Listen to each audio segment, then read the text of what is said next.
Thank you.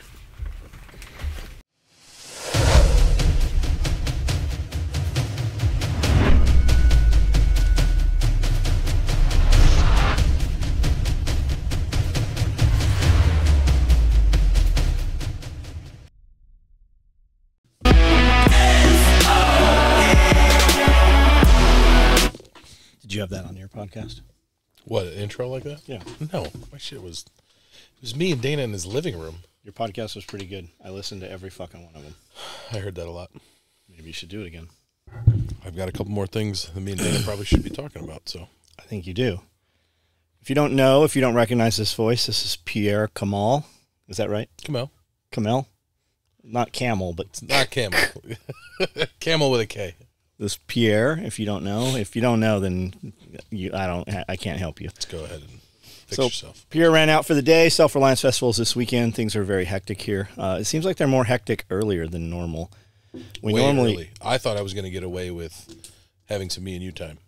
So yeah, and I don't know why it's like this. Bigger. So we usually don't start until like Friday. Like I work my whole crew Friday, and today's Thursday, and we're not even working crew tomorrow. There's probably been there have probably been people here for a couple of days, I would assume. Right? Yeah, they started showing up yesterday. There's guys camping here tonight. There's a bunch of dudes on the way in. It's getting bigger. Yeah, it's getting a little bigger. So I just wanted to sit down and talk. I don't see you ever anymore. And you just have people, like there's people, and what I told the girls, right? I told Heather and Kayla, I said, you need a board of directors in your life. And it can't be your friends, right? It can be your friends. But you need somebody, and I said, Pierre is one of those for me. I said, I can take things that I'm very excited about and bounce them at him and throw them at him. And I'm like, now tell me why this won't work, right? I call it another set of eyes. When I'm walking around with people and I'm having real conversations, I want another set of eyes there that can look at it differently, throw in different ideas, or even just remember what it was that was said. And I said, you need that, whoever that is for you, you need a few of those. And Pierre is that for me. Those are friends, though. And I think people have lost... Those are real, true friends, yes. Yes. And I think we're all a certain caliber of person morally and whatever you want to... Morally. I think is the big thing. Yes. And I think we attract to other people that are similar, right? But I think, because we're on the subject, just to bring him up, James taught me how to be, more than anything, what it truly meant to be a good friend and how to be a good friend. I think the how and like when you need to step up and when you don't need to step up and when you need to get involved and when you don't need to get involved. I think that's arguably one of the biggest lessons I learned from him. And I think our relationship, me and yours friendship, is, I don't know about you, and this may sound a little crazy ex-girlfriend-ish, but like we don't talk as often as we used to. You're busy, I'm busy, life. But I'm always talking to you in my head. Yep. I woke up. And if you want to cut any of this out, I don't know. No, we don't have to cut any of it out. I woke up last week every morning thinking about you. And that's when I messaged you. And you said I was going to call you. And I said, I know. And that's why I'm reaching out. And there's not a lot of people that I'm connected with, right, like that. I just don't, they're not there, right? I don't have time to become friends with people, especially to be let down by people. Yeah. So, and I have done way too much and been way too close to people that have just fucking turned out to not be what they were, right? So I don't have time for that anymore. In a friendship, in a relationship, I don't ever see what I can gain. I always see what I can add. And the gain always comes later. I think everybody, I had a friend of mine describe me as the most judgmental, accepting person he's ever met in his life. And I didn't get it at first. And I had to think about it. And I accept you for whoever the fuck you are. I'm going to tell you, hey, I think this is dumb. Hey, I think this is wrong. But I still accept you for who you are. And if I can't, then I have no place. I have no time. You and I ever had any of those moments where you're like, hey, this is dumb? Probably. I'm sure I've done something where you've been like, yeah, like every day, but I'm talking about me. Like, I think that you did something Yeah. dumb. I don't know. I'm sure, but like, it took me a while to accept the level of our friendship and get comfortable with being like, it took me a while to accept the responsibility of being your friend. Well, we all kept pushing you away, but you just kept coming back. I mean, that's me. But you get what I'm saying by that? Like I take it as a responsibility to be a good friend to you. And I know that if you're going to come to me with something, I have to, regardless of my opinion's right or wrong, give you my opinion. You know what I mean? And that's like, it's heavy. That's a lot of responsibility as a friend to another friend. You know what I mean? So, and I think that's when our friendship solidified. When I would be like, you'd be like, hey, what about this? I'm like, man, I don't like that, or this or that or the other. You know what I mean? Like, and then you realize that like I have nothing to gain or lose by you winning or by you losing. I think when that happens in a friendship, I think that's when a real friendship. James was great at that. He didn't win or lose. His like you said, the temperature in his pool never fucking changed with whatever you did. Right. If you affected the temperature for positive, you were rewarded. If you were negative, you were rewarded accordingly. You know what I mean? Or allowed less access. Correct. Right. Yeah. There's never a punishment. Yes, that's why I didn't use that word. I try not to use that word. But like, I think between me and you, like it's what would John do? What would John think? And even though I don't reach out to you, and this sounds crazy, and hopefully people will comment and say they have conversations in their head all day long. But like, I have conversations with you sometimes. I think you're fucked up if you don't. Like, people are like, I don't have any voices in my head. I don't know what to tell you. I like, wish they would shut up sometimes. Yeah, you couldn't handle the voices in my head. They're all me, but you know what I mean. It's me. No, 100%, 100%. And I think, yeah. I look at things when we go into something new, or we're going to spin off and do something or some project.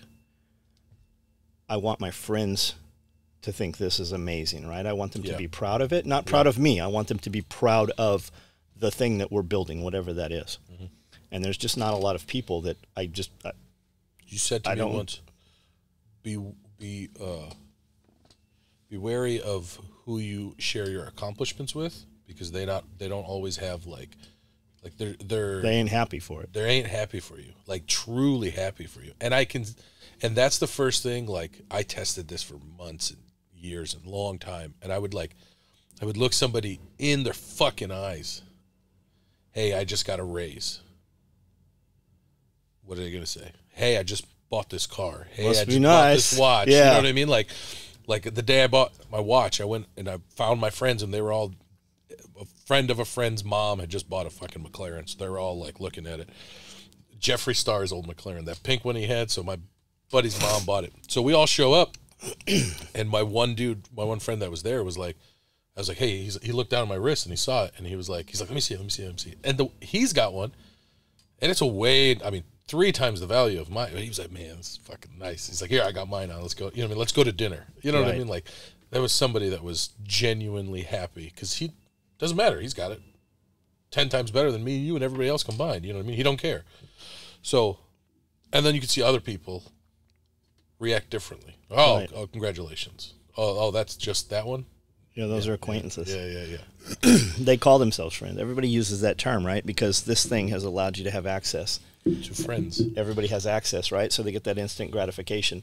But when you really push them, you're like, when's the last time you shook that dude's hand? When's the last, what's the name of his kids? This is where me and you disagree 1%. I think you can be friends with somebody to a certain degree without meeting them. I think, arguably, that's how our relationship started, right? But I think that's not like, you have to take it with a grain of salt. Like, it's there needs to be a word between acquaintance and friend. You know what I'm saying? Like, you can, like, you've given me life advice way before we ever shook hands, right? Personal advice, and then afterwards when we had only met once. But I think that breaks to another level, and I think maybe there needs to be something in the middle. I hear you say that a bunch, and I agree with it to a certain degree, but I think. But you're not the normal. You're the exception. Like, how many times have we seen people that we interact with all the time on social media, like down for everything on social media, right? And then they show up and they are not what they portrayed to be. Like we have this perception that they're hard work and they have something to add and we can work together, right? But then they don't work. They don't perform, right? They do not do the things that, like, it's like that. It's that Instagram model, right? She when you meet her, you're like, you don't look anything like those fucking pictures, right? It's the filters. Yeah, that couple. Right? We have a couple coming into the dealership. Yeah, it's it's the catfish thing. Yeah. Let me ask. Okay, so we're gonna do it kind of how I used to do. I used to use my podcast as therapy. How much? Can you make it cooler in here? Yeah, I was gonna ask that question. I know my forehead is shining. It was 24 degrees, and I didn't want all this shit freezing in here the other night. So, to my surprise, it only goes down to 55 on heat, and it never turns off when it achieves that. It just runs. Yeah. You see people put the work in and do the hard work and do all this other stuff. How much of, I'm trying to figure out how to word this, how much of effort do you think, are they still just as successful if they're only taking a little bit of effort? Like, is that a negative thing that they're only using a little bit of effort and still being very successful? No, I don't think so. You get what I'm saying? Like, you get what I'm trying to say? Yeah. Like me, for example, I am arguably a lazy person. Okay. But you're really good at sales. But when I do something, I guess what I'm trying to fight with is, if I put more effort in, I'd be way more successful. At everything. At everything. Yes. So is it still, am I not a hard worker because I'm not running at 110%? No, you're a lucky motherfucker. That's the word I was thinking. I couldn't do that. I wouldn't be able to do anything I do if I didn't fucking. But that to me is a negative thing. For me. For me. Okay, so work harder then. Well, yeah, okay, yeah. You get what I'm trying to say? It looks like it comes easy to you. I don't like to say this, but it does. Do you work hard? I think mentally I work hard. I think that's the thing I fight with. I think I play a wicked chess game with life. What's your job? What do you do for work? You don't have to say where. I deliver the best experience you can get when purchasing a vehicle. Right. That's it, right? I don't sell cars. I don't. You're not selling cars. I tell people to their face I'm not selling my car. You're selling access to membership. Mm-hmm. Right? Right. Could you sell more? Yeah. Why don't you? Answer number A. What? Lazy motherfucker. You need balance? I feel like it's a conversation we've had, but we've never had it. You know what I'm saying? We've thought it and never said it. Yeah, I think like I can play a wicked chess game. And I know I can see where to apply the energy and get the max result. Does that make sense? Yeah. And I mean, one would argue I have it pretty well right now. For now. For now. And yeah, I don't know what stops me from putting that effort forward. You came to me at one point and you said, I have all these ideas and I don't execute on them. And I think that I'm missing trauma. I said, don't fucking wish for that, right? You haven't been to prison. You haven't had your house burned down. You haven't lost somebody super close to you. And I said, don't fucking even speak those words, right? Yeah.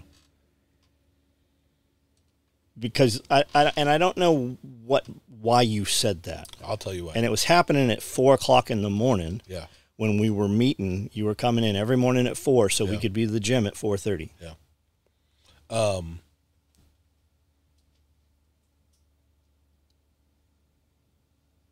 You can find anybody that is extremely successful, and the 1% of successful people haven't gone through trauma.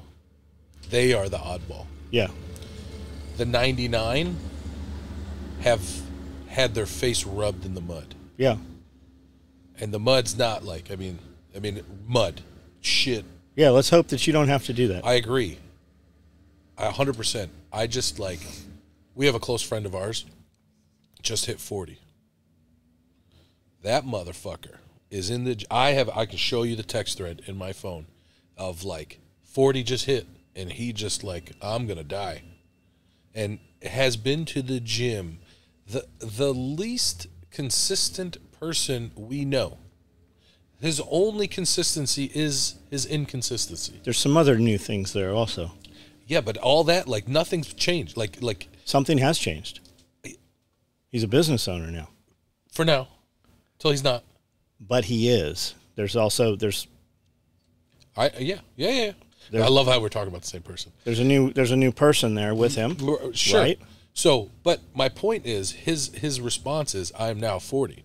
And I have a text thread that that motherfucker is in the gym every single morning. I see it. And I'm like, and I'm proud of him. Yeah. More than you could know, right? It makes me, because I have to chase him now. Yes, right?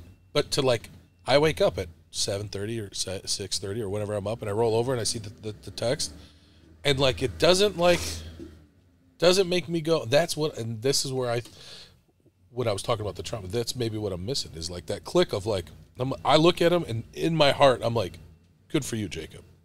And I roll over. I didn't mean to say his name, but I said, hey, SRF is this weekend. He said, I think we're doing an acquisition. I'm like, what the fuck is that? And it's another rifle company. Yeah. But he texted me, what are you doing Saturday? I go, I've got work and this, that, and the other, and I can't come Saturday, right? And he was like, oh, that's fuck you. Like, whatever he said. But like, I truly happy for him. And then I roll over and I'm content with the content. And I think, is your chick in shape right now?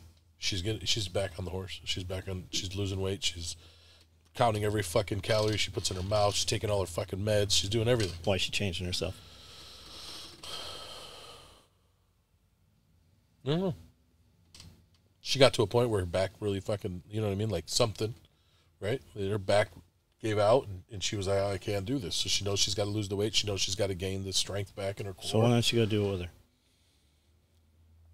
We've been starting to walk in the neighborhood, right? What do you mean walk? Okay, motherfucker, listen, I saw you. You are capable of so much. I'm fucking broken all the fucking time, and you're not. I know. You are so much fucking stronger than I am. And I think, like, I have the opposite of retard strength. Yeah. You know what I mean? Like a person that is, like, they don't realize how strong they are, right? Like, I feel like that's how I am sometimes. Like, you know what I need? I need your fucking coach. But I don't want to work out with that bitch. Yeah. Right? When I see you pushing that sled, I'm like, yeah, that looks not fun. I think I'm not going to do it. I'll see people, like, deadlifting, and I'll start counting the plates, and I'll be like, that's a lot of weight. Put 6 more on. Well, but then I'll be like, then when I was deadlifting, I was like, it's the warm-up. He's a great example of it. I knew he's grinning back there. I could barely see his face. And I, like, never, and you know me, right? I'm speaking to you right now. Like, you know, I would never, like, any of, like I would watch him, that motherfucker, do it, and I'd be, holy shit, like, I want to get to that weight. But I wouldn't realize I was in the gym doing fucking 3 more plates than him. So Brando brought something to my attention the other day. Have you seen the fake weights? Yeah. Is that what's going on, Canada? Well, they're metric.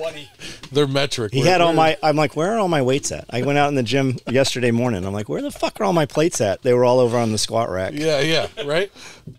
So I mean, again, maybe that's the. I have a skill that I can step back and see something, and to me, that's the commonality. What did James say? He said, had I not been working out all these years, I would not have been able to make it these last 2 years. Yeah, I know. What do you think James would want? Oh, I know. That's the other, and I use it as a term of endearment. That's the other motherfucker that's in my head all day long. Fitness is free. Yeah. And so many people are at a point now where they are so unfit and been so unfit so long that they literally cannot afford the medications that they have to take just to stay alive. There has to be a God, and I'd say this not to jinx myself. There has to be a God. I mean, the heaviest I've ever been, right? Probably not the weakest I've ever been, but probably like I haven't been working out, and I went and got my blood work done, and there is like 2 things that are ticked one way, like, not great, but there isn't a single fucking thing that came back that was like, hey, this is really bad. Yet. Yeah, I get it. Yet. Your joint, it's fucking tearing your knees up. I know. I just, that's my, and I'm being super open about it. That's my disconnect. And to people that don't get it, I don't know how to explain it to people. Like, I was listening to Huberman's on Rogan, so I was listening to it on the way out here. I'll use the trips out here as an excuse to find fucking time to listen to a podcast. And he's talking about, like, and Joe's like, for people that just don't cold plunge and don't do cold therapy, just fucking do it. And to me, the opposite end of it is like, all right, Joe, just don't work out. It's the same. It's 180 of each other. You know what I mean? Like, and I'm not trying to sound like a softie or anything like that, but you get what I'm saying? Like, to me, like the mentality of not being able to consistently not doing something is the same as the consistency of doing something. So to me, the trauma would fix that immediately, which I am not chasing after fucking trauma right now. I think it'd be pretty traumatic if we dumped your ass in some cold water. Let's go.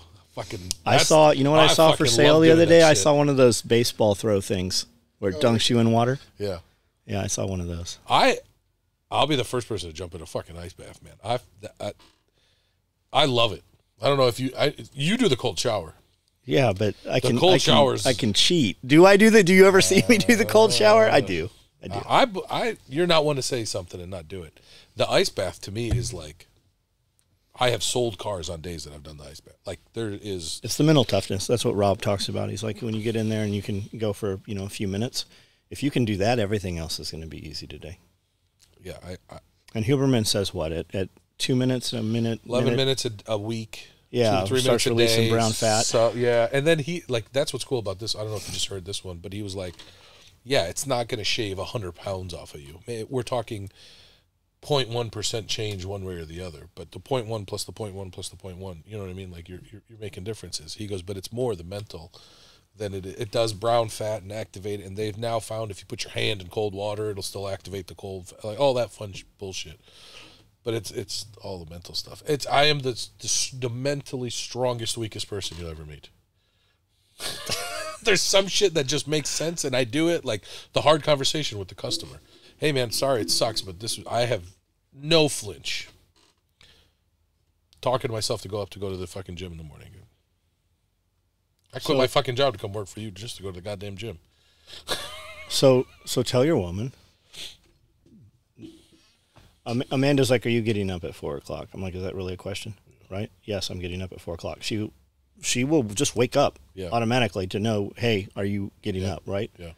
And I'm almost always up. But speak in definites, right? I might go to the gym. It's not I might go to the gym. I am going to go to the gym, right? And I'm going to set myself up for success tonight. My shoes, I get dressed in the dark, pitch black.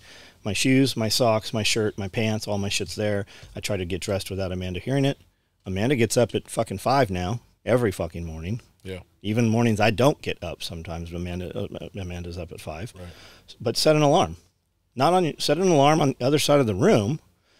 And Jocko talks about a rolling alarm, right? It goes off quietly, and it gets louder and louder and louder, and he does not want it to wake his wife up. So he has to get up. I have been waking up to my alarm damn near on vibrate. The phone vibrating on the bed. But I've been sleeping like shit, though. I never set an alarm. Yeah. I look, and I'm like, oh, thank God it's only 2 in the morning. I've got 2.5 more hours.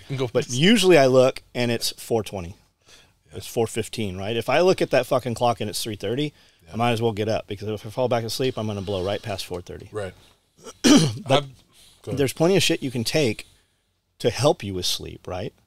You can do growth hormone, fucking makes me sleep. So that's the biggest thing, and he asked me about how's your sleeping, and that was the thing I missed about the testosterone. Testosterone helps me sleep. Fucking sleep was the best part of it. Sumarelin, ipamorelin, they release, So no carbs 2 hours before you go to sleep.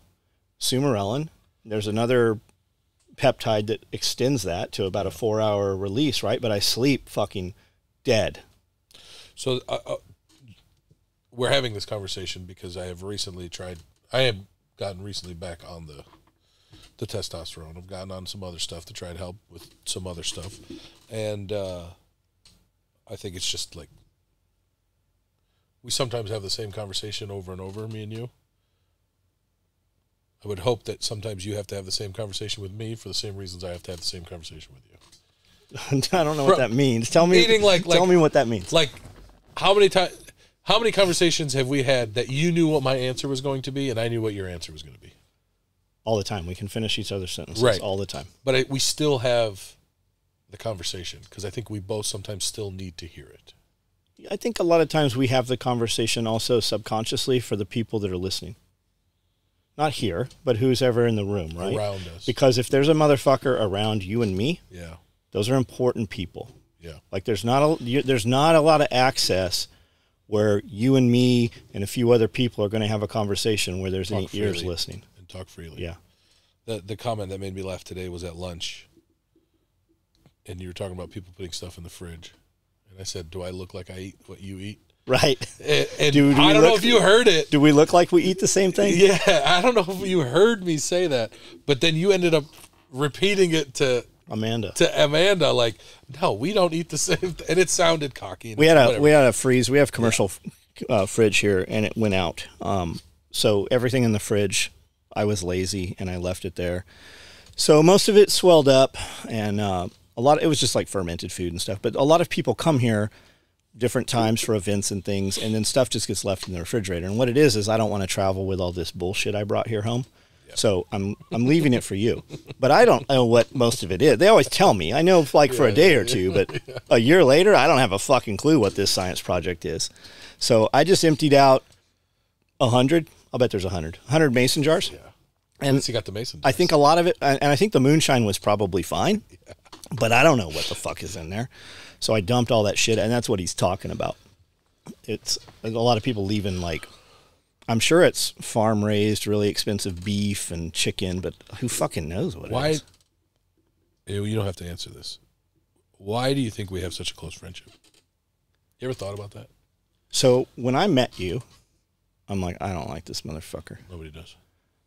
But I did at the same time, right? You were way too much energy for me. You were way too fucking loud for me. I don't even know how to describe you because we had 20 people there in the kitchen that day. We were having a party, weren't we? Yeah, it was that huge fighting pistol class. Yeah, 6-7 years ago. Weren't we doing something here at the shop? And you were throwing up. Yep, you were doing a whole thing. And that's the first time I met Tyler, I think. And there was a bunch of dudes in town for class. Yeah. And you were the loudest motherfucker in there, and I didn't know what to do with you. Like. We had spoken and we had talked online quite a bit. Bunch, yeah. But then when you said, hey, I think I want to move here. I remember that. Yep. And that's when you had my attention, right? Okay, if you're gonna absolutely fucking take everything in your life and turn it fucking completely upside down.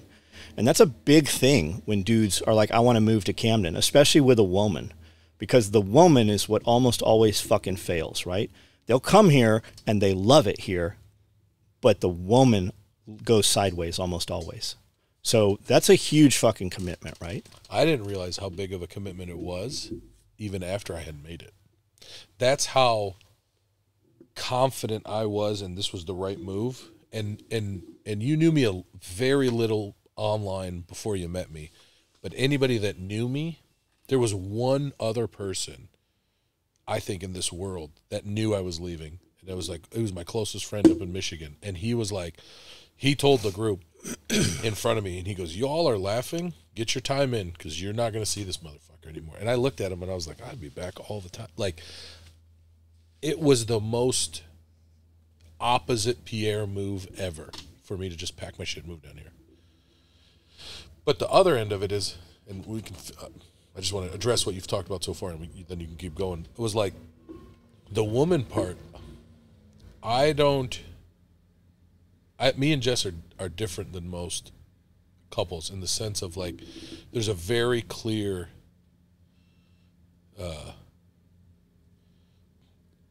alpha in most relationships, right? And more times than not, right? Especially around the people that we run. The woman is more submissive, I'll say, right? Or is the number two, right? And I think the thing that has kept me and her together in the sense of moving down here was like, I'm moving to Camden. She's like, motherfucker, we ain't moving to Camden. Let's move to Nashville, right? Like, you get Camden, right? And I get Nashville. You know what I mean? Like, so I think because we make a decision together, and I will say this, sometimes I just need to make the decision, and sometimes she just needs to make the decision. Right. You're alpha where it needs to be. Right. Like when I need something, right, I know that I don't have to talk to her. Correct. Except this baby that you guys are going to have. Then everybody needs to talk to her.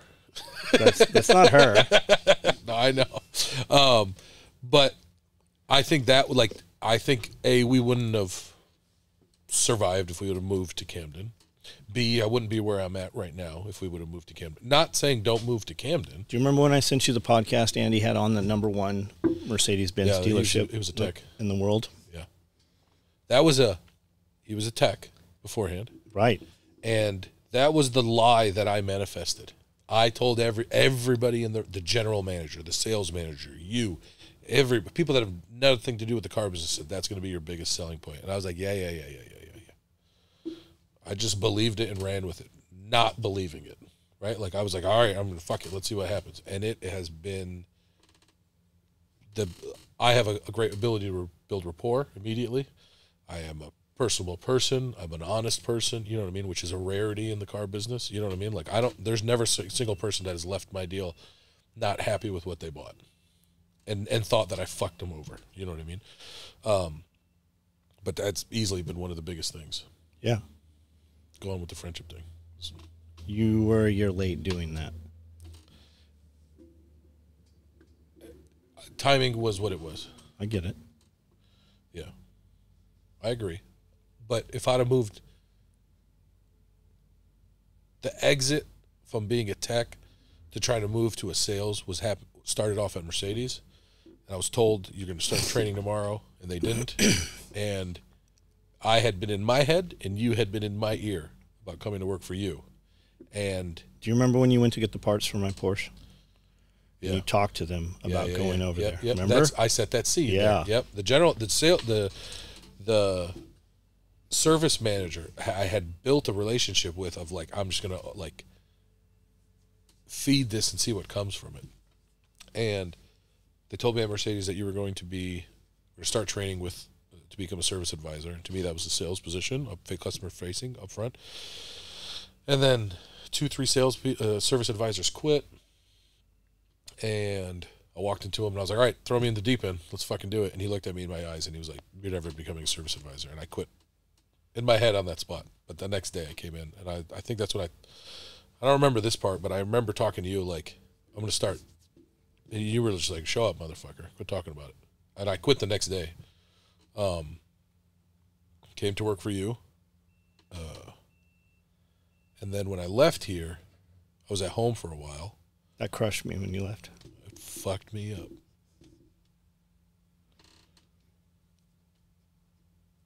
That fucked me up. As probably... Oh, man, fuck you. I was hoping you were going to say anything. That was probably the worst time in my life after that. I didn't think we knew how to be friends.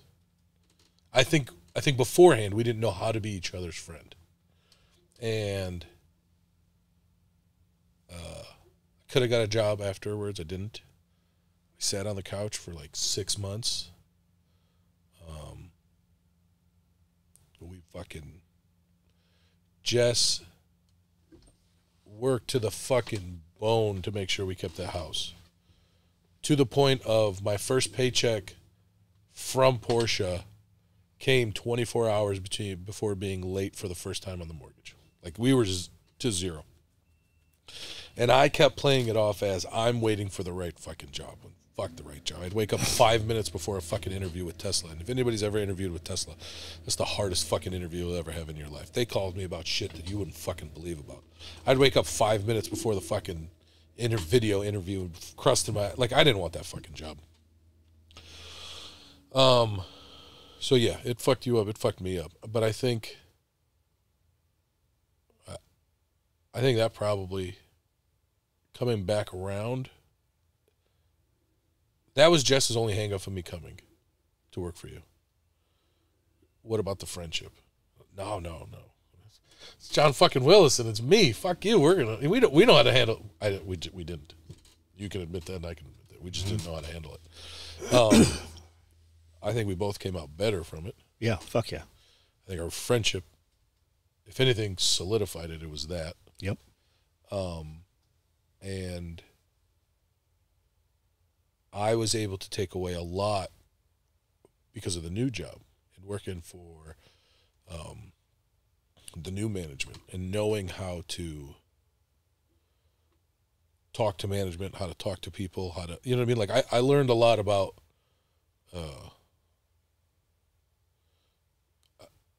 just how to be. I mean, it did shape a lot who I was. James also, I remember one day we were building target stands in his driveway for the Pat Mac class. Yep. And he... in the middle of the night, in the dark. And the fucking CEO of the company is out there building the fucking I drove by to say hi. No, I drove out there to talk to him about coming to work for you. And this is what I'm telling you. For those that didn't know James, I don't care what people say. To me, this was James. He did everything in his power to have me come to the conclusion to not come work with you, but never discourage me from coming to work for you. Does that make sense? Yeah. And it wasn't because of... It's because James tells people you'll never fucking last out there. It's not about that. With me, maybe not with you. Maybe not with you. Yeah, sure, right.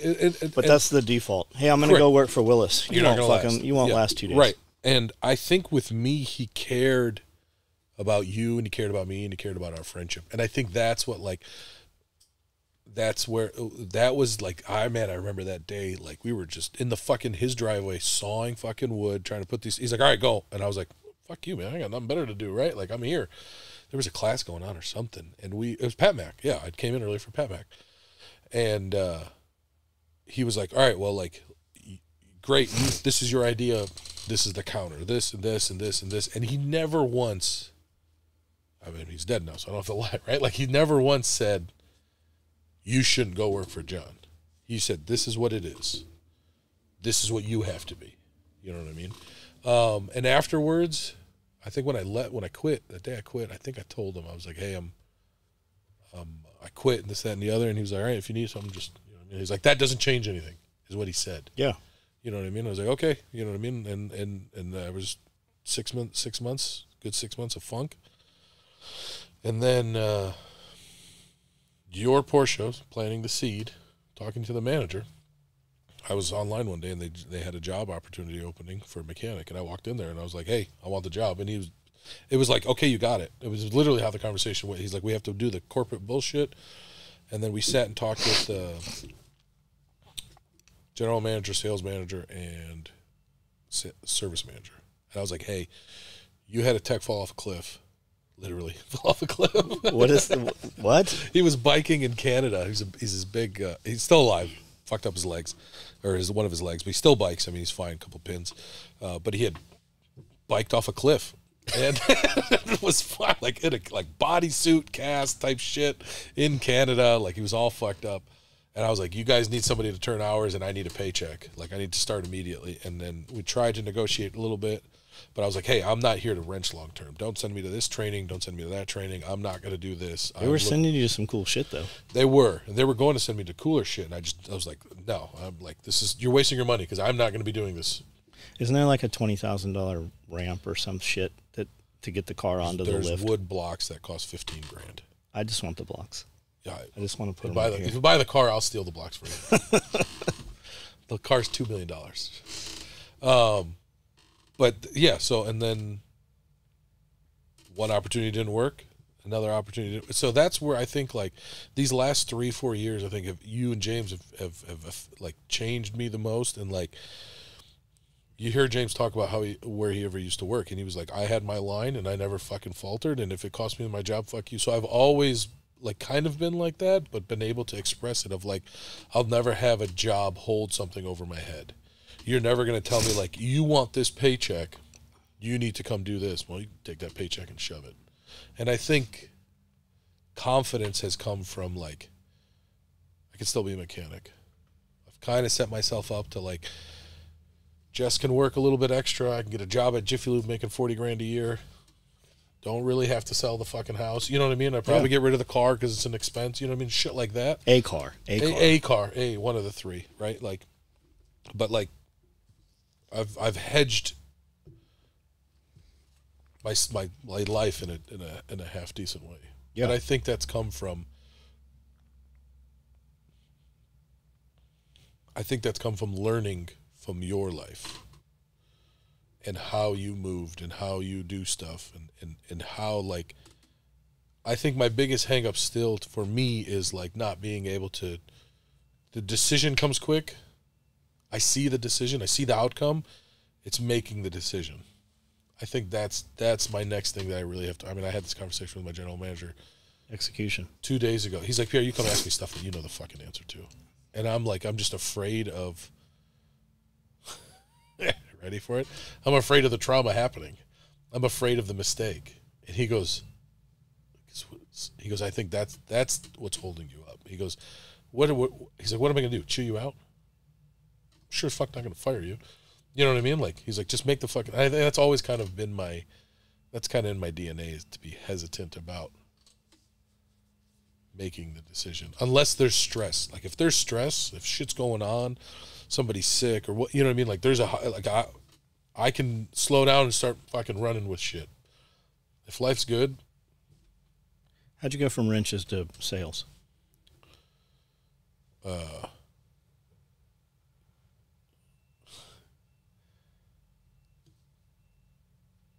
Hear everything and act on what you want to act on. So I had set up getting hired as I am not wrenching long term. The move was supposed to get moved to service, customer facing, service advisor, internal service advisor, shit like that. I overheard the general manager speaking to one of the parts guys saying, hey, if you want to come in on Saturdays and work the sales floor for free, you sell a car, I'll spiff you, whatever, $100, $200. But if it's like, if you're not happy with where you're at position wise, I will come work on Saturdays. Again, I'm lucky in the sense that I have great leadership, right? Like one of the best managers I've ever worked for by a mile. And I heard that. And if I'd have had my nose down grinding, do what I'm supposed to do, I probably wouldn't have heard that. Not saying don't grind. I'm not saying grind. I'm just saying like timing. So I heard this and I waited. I sat on it for 2 days and I went up to him and I said, you said this to this person. He goes, yep. I go, does that apply to anybody? And he goes, yep. I go, I'll start Saturday. I need a shirt. And he was like, okay. Got me a shirt. First Saturday, I want to say the first Saturday I sold a car or the second Saturday I sold. Do you think he thought you could do it, or he thought you would just walk away easily after you tasted it? I think yes, either both. I think both. I think he knew I was already up in service, sales a bunch. I've already kind of like set like I want to do something more. I want to make more money. You know what I mean? Like I can build the rapport. So I wasn't a dangerous chance, right? Like him taking a chance on me wasn't a dangerous move. So he got me a shirt. And I want to say the first or second Saturday. I remember the first car. It was a white Cayenne. It was an Asian gentleman, and we were going back and forth. And like I could now slowing down, seeing it in the moment. The sales manager, I was like, I need $1,000 off the car to make this deal happen. And they would have. Now it's like immediate. Like they're like, yeah, stop asking me, just go sell the car. But then they made a big deal of like, well, you fucking suck. You can't sell the car. Like sell. You know, they made a big deal to finally say. And then she looks up at him and she says, you want to give Pierre's first sale? And he's like, go sell the fucking cars. And I was like, the adrenaline dumped right then. I was shaking and I was, I was excited. So I sold the car and I got home and Jess was like, well, how much are they going to pay you? I was like, I don't fucking know. You know what I mean? So nothing. I've sold 100 and I don't get anything from it. Yeah. So then, I'm the third highest sales. I'm not even on there yet. Right. I don't even get paid yet. Yeah. So I Came in a bunch of Saturdays, and it got to the point where I was almost coming in. Like, people would take Saturdays off, and she'd be like, you have to work. And never got paid. And Jess was like, hey, like, what the fuck is going on? Yeah, like, all your Saturdays are gone. You know what I mean? Like, what are you doing? I was like, this is going to pay. Like, just sit tight. This will pay. And he pulls me into his office one day, and I was working on some fucking oil reseal job. But, dude, I had fucking grease to my elbows. And he's like, I'm going to give you first right of refusal for this job. He goes, as soon as we hit metrics that the corporation will let us bring in another salesperson, I will, it's yours till you say no. And I was like, great, I want it. He's like, well, think about it. I was like, no. Nope. Like, yep, I'm taking it. He's like, okay, well, we have to sit tight. I have no clue when we're going to hit these metrics. We're selling like 55 cars. We have to be at 60. So like, it's got to be a couple months in a row. So we're probably hoping summertime. I was like, all right, fine. This was early spring. So I'm like 3-4 months before this move happens. A week later, he comes up to me and he was like, Sonic just changed the metrics from like 20 cars per person to 10 cars per person. We're already behind the ball. We need another salesman. When do you want to start? I go, tomorrow. And he goes, no, you got an engine tore apart. Like, you can't start tomorrow. Let's start at the beginning of the month. That just makes sense. So we tried to figure out, they gave me getting into the minutia of stuff that doesn't matter. Guaranteed pay plan and stuff like that. And then I think 3 months of like, the first month, Alice, and you said you didn't know what to do with me when you first met me. Alice, the sales manager, is like, she's like, all right, here's your job for the first month. You don't get to talk. I go, what? She goes, you shut the fuck up. Somebody starts talking to somebody, you introduce yourself, you say, hey, I'm just shadowing, and you don't say, she's like, I'll fire you if you say a word to a customer. So I would come into the office with deals. This is the female I know? Yeah. I would come into her office with deals, one or two at the beginning. But hey, I sold this car. She'd be like, how'd you sell a car not talking to a customer? Go give the deal to somebody else. You know what I mean? Like, she just shut up. And she, like you, and this is where leaving and working with you help, doesn't necessarily always explain the why. So a lot of times she's just a bitch, you know what I mean? But the why would show up after the fact. And the first month they cut me loose, I think I did salesman of the month. 15 and a half cars or something like that. I am not by a mile the top dude. There's some metrics now that I am like back end stuff, finance stuff, warranties and stuff like that. By a mile. I mean, people are averaging $1,800. I'm doing $3,500 per car. So, I mean, that's a lot. I mean, for people that don't know those metrics, like putting an extra $100,000 on the books last year than the next guy in finance is a shit ton of product. But I finished, last year was my first full year, finished in second. So I told the top guy, who's a good friend of mine, Mark,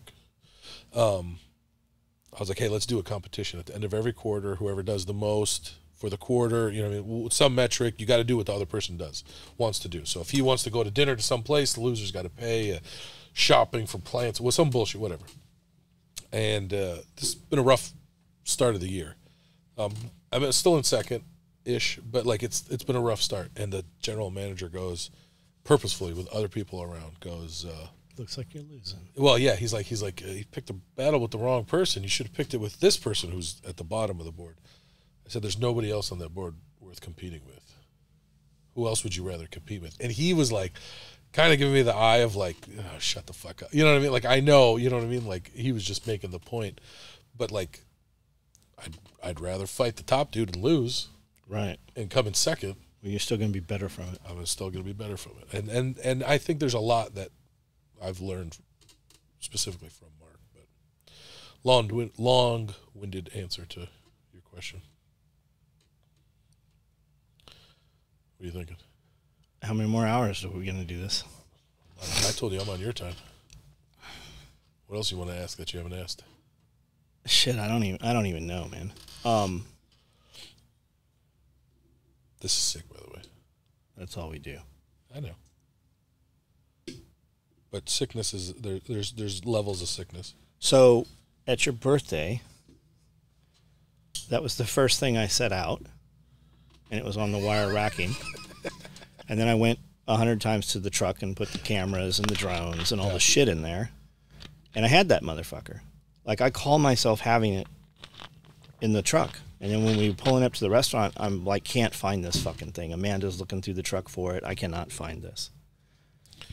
Was this I'm going to ask a question, and I hope it doesn't piss you off, but was this like a secret release? No.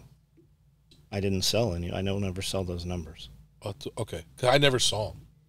I saw this design. So we put that out. There was 24 of them. Uh-huh.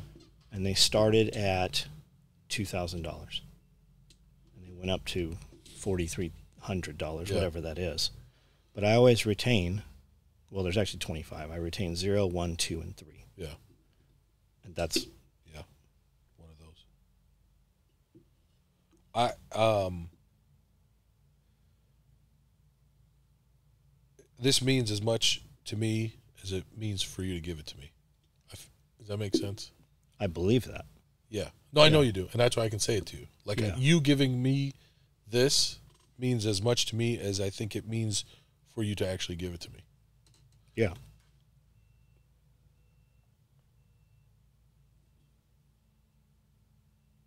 Yeah, I remember you asking me about a number.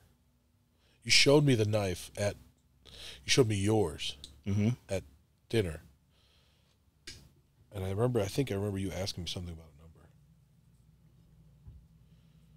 You know, I carry all the ones you give me. Yeah, I would hope that you do. Yeah, they're all dull as fuck. Yeah. Every single one I have. I need to stop clicking this because it's a podcast, but they all need to be sharpened. So when are you going to bring your podcast back? It's tough because I think my podcast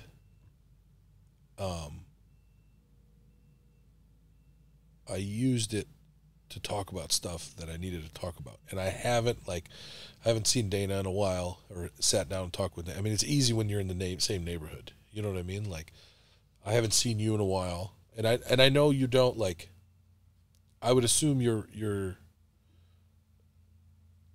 feeling is the same as mine. Like, I'm like, you want me more around. I want to be more around you. You know what I mean? Like, stuff like that. But, like, it's just, I know you're busy and I know I'm busy. For sure. You always make time for me. I always make time for you. You know what I mean? Like, yeah. And I think the podcast was like a deliberate, just me just dumping shit off my chest. And it probably needs to happen. It needs to come back. Because I think I was able to, like, the ones with James, the ones with Fisher. I remember the one with Fisher was like we were talking. It was like story time. You know what I mean? Like, there's a bunch of dudes I know I could have access to, but I don't want to just, like, I never cared about A, it making money, or B, it growing, or C, it, like, come tell me why this grip is better than that grip. Like, I don't give a fuck about all that shit. You know what I mean? Like, to me, it was like, you're a cool dude that did cool shit. How did you become that way? Not tell me about the cool shit anymore. Everybody knows the same fucking 10 stories across the internet. All of those guys, when I said, hey, I want to do man camp. Yeah. I want to bring in all of the shooters. Yeah.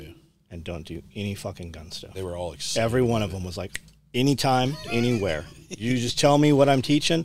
I'm like, I want to teach kids how to fucking scramble eggs, fry eggs, and boil eggs. I want to teach kids how to do tie downs. I want to teach them how to change a tire. Yeah. Every one of them. James. Yeah. Fucking Chris. Everyone's like, I'm there anytime. You should bleep the names out. That's exactly what I thought when he said those two names. Let the internet wonder.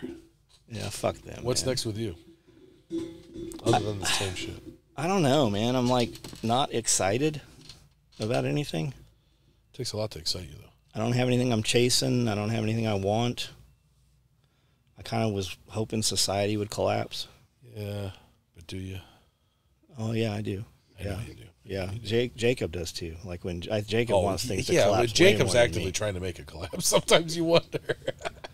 Like, yeah. I don't know. I'm just kind of like, Just to go back to this. Things are really good with me and Amanda. Like like everything's. Can I talk about that? Yeah. That's the biggest change I've seen in you in the last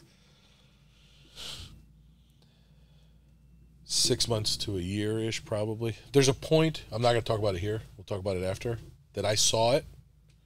No, tell me, what is it? No, I don't want to talk, I don't want to say it here. But I see that. And I've told you this before, and I'm only saying it for them to see it, right? Like, if you go through your timeline, I can see that you are happy. And I never saw you happy before. You know what I mean? You do you've always done what you wanted to do. Sometimes you got to do stuff that you have to do the stuff that you want to do, right? So, like, to me, that's not, like, anything different from you. But, like, there is peace and joy in your eyes. And where it came from, I don't really know. Why it came from, I don't really know. But I see it. And I'm happy for you because of that. Cool. Yeah. I'm bored. I know. Not with that. No, I know. And it's general. Yeah. So, shake it up. I think this is the next thing. Self-Reliance Festival? Yeah. Just events and stuff? I think this, pitched correctly, is the next big thing for you. I think there's a stigma because of the news to certain things, and I think your description of it is it's not prepping, it's Grandma's Tuesday. Like, to me, that's how it needs to be sold. You know what I mean? I feel like it's just a life, like, and I'm not trying to talk politically one way or the other. I think it's just life skills. You know what I mean? Like, does everybody care about swells, for example? Probably not, unless you've got 5-10 acres, then that's applicable to you, right? Like, but a fucking tomato plant on your fucking counter is not a bad idea. You know what I mean? Knowing that, hey, I'm bored this weekend, so I can go buy some fruits and vegetables and do this with it. Like, just little stuff. I think, to me, that's the next big thing. I think everybody wants to dive in. We've got friends that, like, let's open this can of words. I think it's not work-life balance. It's society collapse, not collapse balance. Right. It's out of whack. Yeah.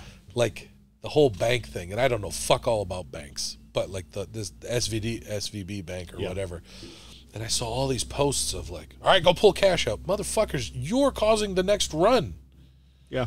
You're fucking the next bank up. You know what I mean? Like, but I think I'm on one end of the spectrum and you're on the other end of the spectrum, right? Like, I feel like if it's fucked, we're fucked.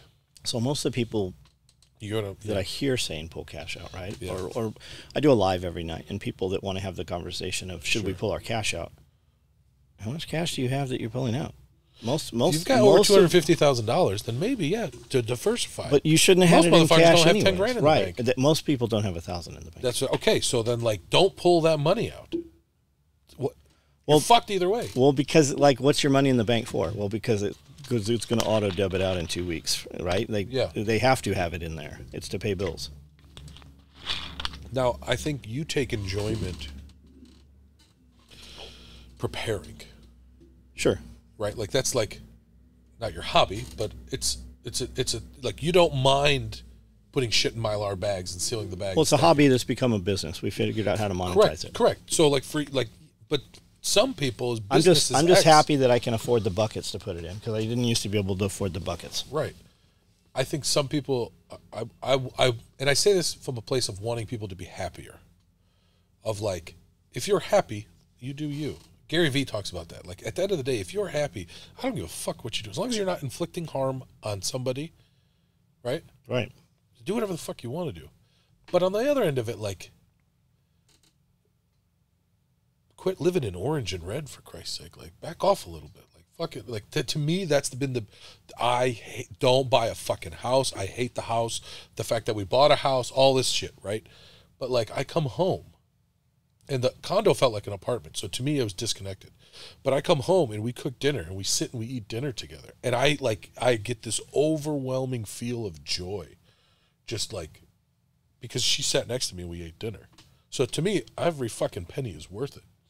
You know what I mean? But I tore the bathroom apart and found the toilet had been leaking for 6 fucking years. And the floor around it is all, and I'm like, all right, we just have to rip the floor up, right? Like, no problem. I'm going to fix this. And then the floor is glued to the fucking concrete. So now it's 3 hours of work and I got 4 inches of floor. So, like, you hate it. But then as soon as that bathroom's done, it's accomplishment. It's done. You know who Gary Smalley is? No. You probably, yeah. So he did a program called 10 or 12 Keys to a Loving Relationship, right? Okay. They were on VHS tapes.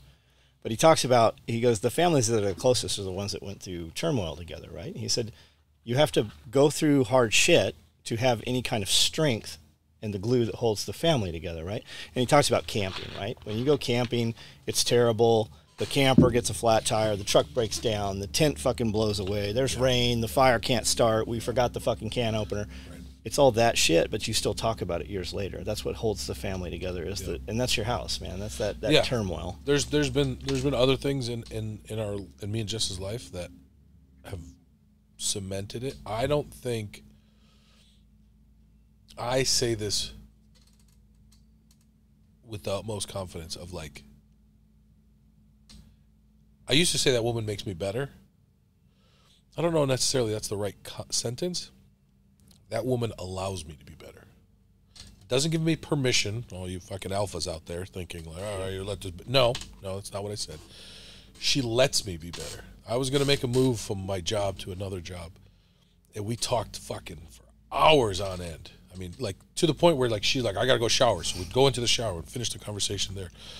And it always came back to, like, well, what if this is the wrong move and we lose the house and this, that, and the other? And she would look at me and she goes, are you fucking idiot? Like, I don't give a fuck. Are we talking about the same one when we stood for 2 hours in the parking lot and talked about that job? Yeah. But she, like, she would look at me and just be like, that doesn't matter. She goes, well, I'm here. I'm done. Like, whatever it is. And when you have that kind of confidence behind you, when somebody else is that confident in you and lets you know that, like, this is it. You know, are there things that our relationship could be better at? Yeah. There's shit laundry list of shit that she could do and I could do and we both could do.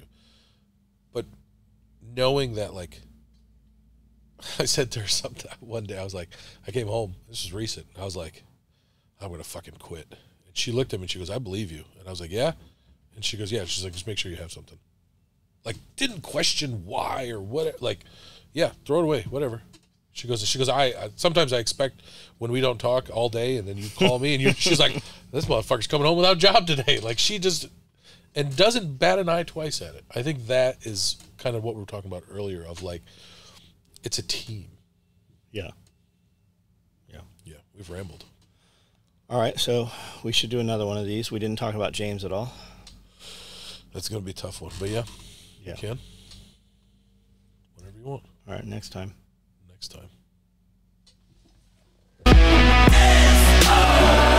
Hold on, you still recording? Yeah. Yeah, no, finish it like you always finish it. How do I finish it? Turn it on. Cut that shit off.